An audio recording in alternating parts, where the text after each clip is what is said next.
is October 6th, Wednesday, 2021. Yay, hump day. Yeah, hump day. And today we are going to talk about, first off, we're going to talk about the current movie stuff that went on this weekend. Of course, Venom 2 released. Last I checked, it reached over 100 million this weekend. Wow, not bad. No, not bad. That's all together. I kind of figured that one would. Shang-Chi is just like 14 million from reaching 400, Hmm. which is that's not bad at all. So, Today's market, no. nah. Of course, there's always going to be other films that are going to do bigger than that. Like, I know Dune's probably going to do really, really big. They've been hyping that for like 2 years now. Um, but personally, I'm not going to see it. I'm going to wait till it comes out. And Wait for the little box version. yeah. Okay. So today we're going to do a quick, one of two talks on a movie, a series actually, a franchise, called Ghostbusters. Now, if you guys don't know, Ghostbusters has a new movie coming out called Ghostbusters Afterlife, which comes out in like the second or third week of November. I can't remember on top of my head. Yeah. And well, to be perfectly honest with you, I'm looking forward to that movie. Oh, I'm excited.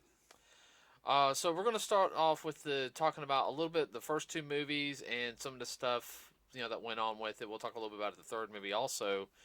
Um, Man, talking about the 2016 movie, everybody, because I haven't seen that, and from what I've seen, but That's another universe. yeah, that's another universe. Um, Now it's a supernatural comedy film, with slight horror aspects. It was written by Dan Aykroyd and Harold Ramis. Now, Dan Aykroyd played Ray in the series, and Harold Ramis was Egon. Now, Harold Ramis did pass away half a decade ago, so unfortunately, he's not going to be in this new film. But you also had let's see, you had Bill Murray who played Peter Venkman, and then you had Ernie Hudson, and I want to say this is his breakout role, if I remember correct, his big breakout role, Yeah, that's what he said. as Winston, and we met him about a decade ago at a convention. But this film, everybody really, it was kind of that way. Now, I was only 1 year old when this film came out. I don't know. Did you and Mom go see this in the theater? No. Okay, y'all saw it on HBO, didn't y'all? Yeah, I saw it on HBO. She never did see it. Uh, Wasn't her cup of tea. you're working weird shifts, so that's why you had HBO, so you can see movies. Yeah. But I remember. It came out on USA a few years later. It was USA's what it, if I remember rightly, what it premiered on. Yeah. On the little box. Well, no, no. Now I'm looking at it right here. Dan Aykroyd conceived Ghostbusters as a project starring himself and John Boucher, in which they would adventure through time and space battling supernatural threats. Unfortunately, Boucher died in '82. That's Belushi. Belushi, thank you. My bad. So that's when Harold Ramis came out and made it more realistic. Um, As far as the old Saturday Night Live crew. yeah, that was the big thing. Is like you had something big at the cast members were part of the Saturday Night Live crew. It only cost about $3 million to do all together back in that day. $3 million, and it made almost $300 million. I mean, That was then. that was then. You Today, probably could double it now. uh, Between then and now. probably close to $1 billion now. Mm-hmm. But yeah, everybody, the movie was, even by today's standards, it's one of the big comedy like films to to watch. Not because the fact is it's over slapstick or anything, but because there's very much of a dry sense of humor in it. It they're able to do comedy without just by like looking at each other and like doing subtle movements. Where a lot of comedy nowadays will do like this big stuff and everything. Every now and then you'll kind of see little things like people do what I like to call old comedy because it's the way the scene's set up and how the actors Well, act. it is very vaudevillian, which is pre-movie, very stage type humor. Uh, Closest thing I could think of would be also, um, like you were talking about, the way they were looking and body movement and all would be silent film. Uh huh. The closest thing a lot of people I think would have seen that would have been in Star Wars: The Force Awakens when uh, Kylo Ren starts throwing a temper tantrum and slashing up that one room. You see the two stormtroopers look at each other. They're walking and they're seeing all the sparks fly. They look at each other and they turn this right back around and walk away. Yeah. I mean, now I personally I found that funny. I think it's one of the but it's stuff like that. There was no big movement. There was no talking between characters. Is this they looked at each other, they knew what to do. It had that type of stuff, and the special effects. Even at the time, I mean, even by today's standards, special effects are just a lot of them were practical. Yeah, and the movie was very family, kid friendly. What was it, PG? PG P3. I think it might have been PG-13. Uh, I don't see why, but I could see PG. eh. Now, just to let you know, the director of the film was Ivan Reitman. Now, if you guys don't know, Ivan Reitman, I don't know. See, I don't know if he's still alive today. Mm-hmm. No, he's still alive. Huh, he's 74. Well, Yeah. I don't know if he's helping out with the new Ghostbusters movie or not, but here's something for you. His son is directing the new movie.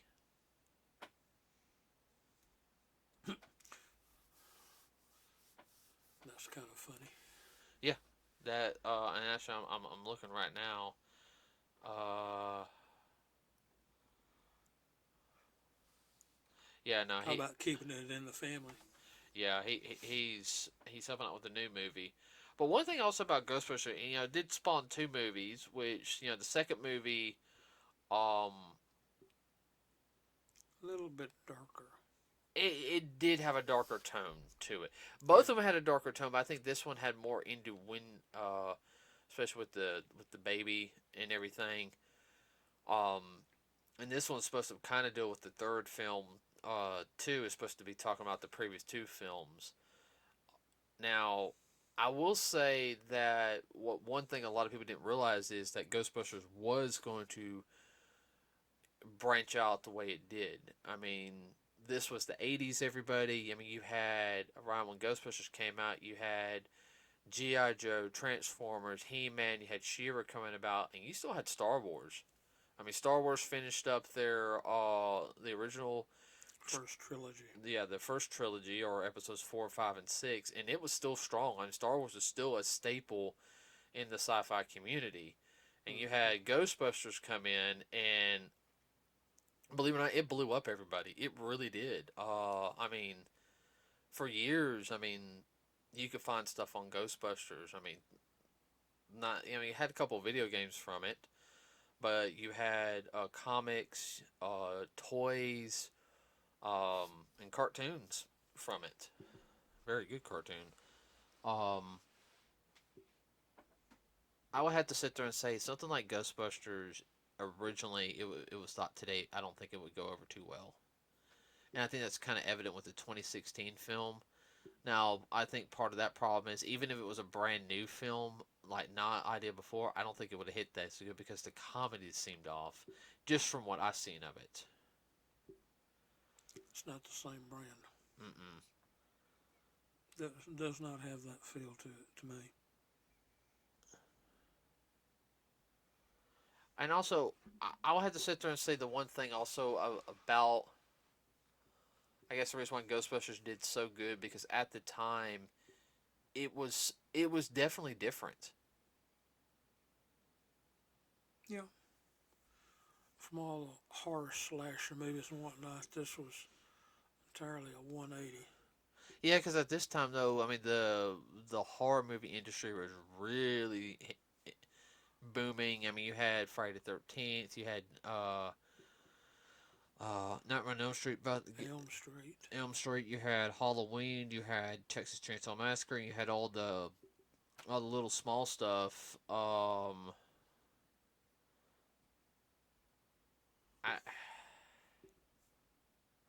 I'm sorry. I'm going through some stuff real quick. Uh, Well, it's something that younger children could identify with and enjoy. oh yeah, and I mean, you had you had both of the original films. The second film came out, I think, like 88, 89 or Yeah, so. yeah. And it had a very much of a uh, Darker feel. it had a darker feel, but it had that more one-on-one type of thing with what was going on. You actually saw the villain more of than you did the original. The original, there was a little bit more of an ambiguity of the villain until the very end. And this one, you saw him the whole time. I think his name was Ego, or something. I can't remember. I know this one dealt with like slime. Yeah. Uh, Now, what's funny is though, is I need to uh, start watching it again. This series, everybody. One of the big things about Ghostbusters, which a lot of people don't realize, is that uh, in 1986 there was a spin-off series of Ghostbusters. Now it was based off the actual story, everybody, and they did mention the first movie, but that's it. The second movie never happened in this universe. But there was a cartoon series, and the cartoon series, I loved watching it as a kid. The cartoon series has some dark episodes. Also had the original actors doing the voiceovers. No, it didn't. It didn't. No, it did not. No, it did not. Thought it did. No. Voices were Lorenza Music, uh, Maurice Lambacade. Yeah. Some of the people changed. Frank Welker was in it for the whole entire thing, but man, that man worked like for everything. But yeah, no. It ran like over 100 episodes. So, but I mean that. I think it has such a legacy behind it. It has such a cult following. It's just not something you can just easily reproduce. Yeah, there's a cult following. There's one thing you can mention. Everybody will know what you're talking about. Is when you say slammer. Oh yeah, everyone knows Slimer. There's still even today, even when Ghostbusters died down, you can still find little Slimer stuff every now and then because Slimer's the mascot. I mean, there's things that we found a Slimer. Everybody, I'm not into getting the plug-in blow-up like decorations, but we actually have a Slimer one. Uh, I really liked it. Not only that, what was it that one year? It was a couple years ago, about a year or so before we moved here. We found that Slimer on a pumpkin. Yeah. And I remember we bought that because I liked it. I was like, I want to get that. Everybody likes slammer. No, and is everybody's favorite ghost. Mm-hmm. Hold on. Excuse me. Well, You mentioned Slim, everybody knows exactly what you're talking about. mm-hmm. Now, the one thing that I will admit, though, is that, and I understand they always try to keep it kid friendly and everything, especially with the cartoon. But I mean, you watch it now today, it even the movie, it's highly intelligently written. Yeah. Uh, I mean,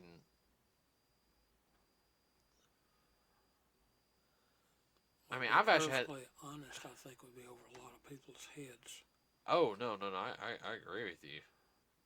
because the humor's on two levels down here where the masses, and then you walk down the hall and then it hits you what he really meant. Uh huh. Well, That type of humor.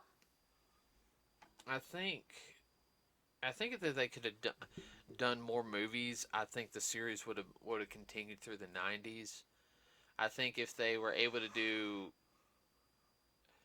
I understand why they weren't able to do the second movie at the time. Who's that? You're causing me to yawn now. So sorry. I think if they'd done the second movie instead of doing it around '89, I think they did it like in '87. Yep. I think they could have popped a third movie in like in 1990, like, and that could have been like the trilogy Mm-hmm. for it. Mm-hmm. The set and eventually start set and the new generation or continue, like, really boost the cartoon up some more. So I mean, there was always rumors of a third movie in the works. I mean, I remember even being in junior high and high school. We were even hearing rumors about Ghostbusters 3. Remember? Yeah. That was around the time the sequel cartoon was around. The Extreme Ghostbusters, which I see one or two episodes of that. The animation is a little. Best way to put it is has that um Men in Black type of Animation. animation, but and you remember how Men in Black was like, how the episodes could be kind of serious but funny at the same time. Yeah. It was the same way with this. I mean, I think it had. I wouldn't be surprised if it had some of the writers or some of the same writers. Because I mean, they got some stuff past the censors, really. But uh, do you know that um, there technically is a third Ghostbusters movie, and I ain't talking about the 2016. Didn't know that. I have it, and they have a re-release of it, which I want to get. It was what everyone classifies as the third movie.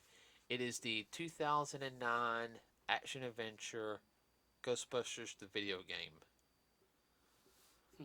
Now there's two versions of it real quick. There's a more serious looking version, then there's kind of a cartoony version for the Wii, which I want to get that too. But the game plot is set 2 years after Ghostbusters 2, and it's around Thanksgiving in 1991, and you play as the rookie. And all of the original voice character,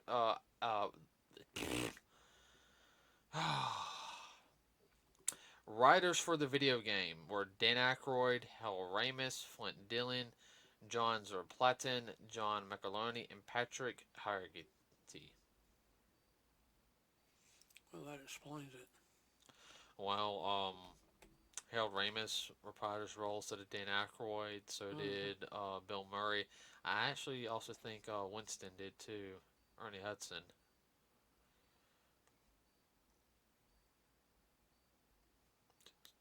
I'm checking real quick. I think the one thing though that I guess the reason why everyone likes Ghostbusters is it's one of those things is you could you could be a geek, you could look dorky and everything, and you could still go out and do something awesome. I mean, because if you look at the original cast, Geek and dorky. I mean, the only normal looking person in that group was Ernie Hudson. Mm-hmm. I mean, I'm being perfectly honest with you. I mean, everyone. Just see him on the street, so just another guy on the street. Yeah, but then you see Bill Those Murray. other, those other three. Hmm. You look at What Dan. is this? A reincarnation of the Three Stooges? Yeah, no, no, that's the best way to put it. Yeah. Seriously. You see Bill Murray on the street. You're just kind of like, okay, there's a pothead. You look at Dan Aykroyd. Dan Aykroyd. It's are the lights all there? And then you look at Harold Ramis. Is like, oh, geez, there's the AK of the group. Yeah. What? No, I'm just imagining what you said. It's so true. But yeah, I mean, it. I think that I have to say from the first movie, I kind of like the villain a little bit more in the first movie than the second movie. But the overall presentation in the second movie had some really cool highlights. Yeah. I had to say that the second story was a little more focused compared to the first one. I know that was my doing that time. But, I mean, what about you, Dad? I mean, any. No revelations there. Just it's one of those things. You watch the movie, then you wait a week and go back and watch it again. You'll pick up a lot more. It's one of those kind of movies, or those type of movies, and you can understand what they're saying. It has more. Ow, sorry, everybody. Not to sound like some people we know, but actually it has a deeper um, feel to it, or meaning. Oh, yeah, I mean, you listen to Egon doing his stuff, and I mean, they actually, like, research. I know that they probably made up some stuff, but just the way they explained everything. The way they present it. Oh, yeah. I'm like, holy crap. Now, something I bet you did not know is that especially with the cartoon, do you know the cartoon actually delved into actual mythology and legends? Yes, I did know that. Do you know there was an episode where they actually went to the Bermuda Triangle? Yeah, I remember that one. And yeah, that's actually one of the freakier episodes. I remember because Peter Venkman had to go save his dad. He was a flim flam man. That makes sense. Uh, Well, they had to deal into legends and whatnot in order for their stories. you know what? I know we'll probably never see him on, but you know what? If one villain from the Ghostbusters, well, a couple villains from the Ghostbusters cartoon series, I would have loved to have seen. Who?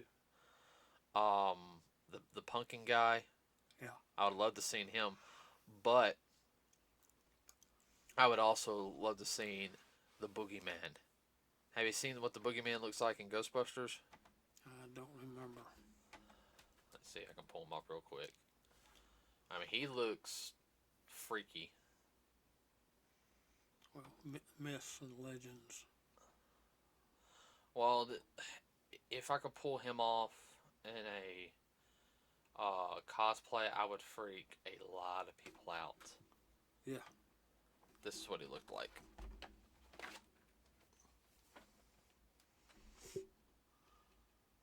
Yeah, that would freak a few folks out.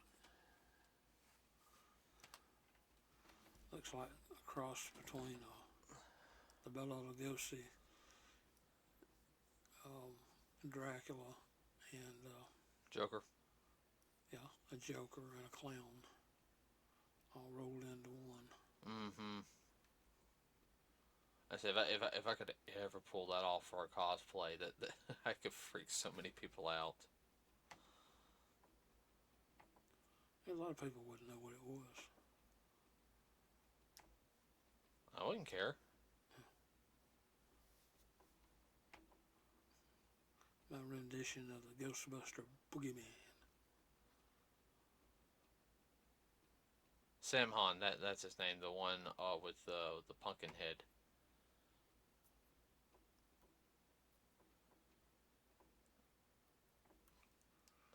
Okay. Anything you want to add for this one, real quick, before? And I guess we'll do a little more in-depth stuff on Ghostbusters, what we really liked and didn't like Yeah. for the next one. Anything you want to add on to that?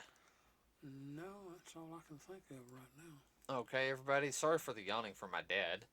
Uh, Stayed today. up late. Yeah, I know. Remember to like and subscribe to us at Nerds with the Cause. It really does help us out, everybody. We will have another podcast where we'll be talking about different highlight stuff of Ghostbusters that we really liked. I mean, more in detail. Instead of just doing a quick overview. Let's see. What else was I going to say real quick? Have a Facebook page. Comment on there, and everyone have a wonderful rest of your day. We will see you on Saturday. We are out.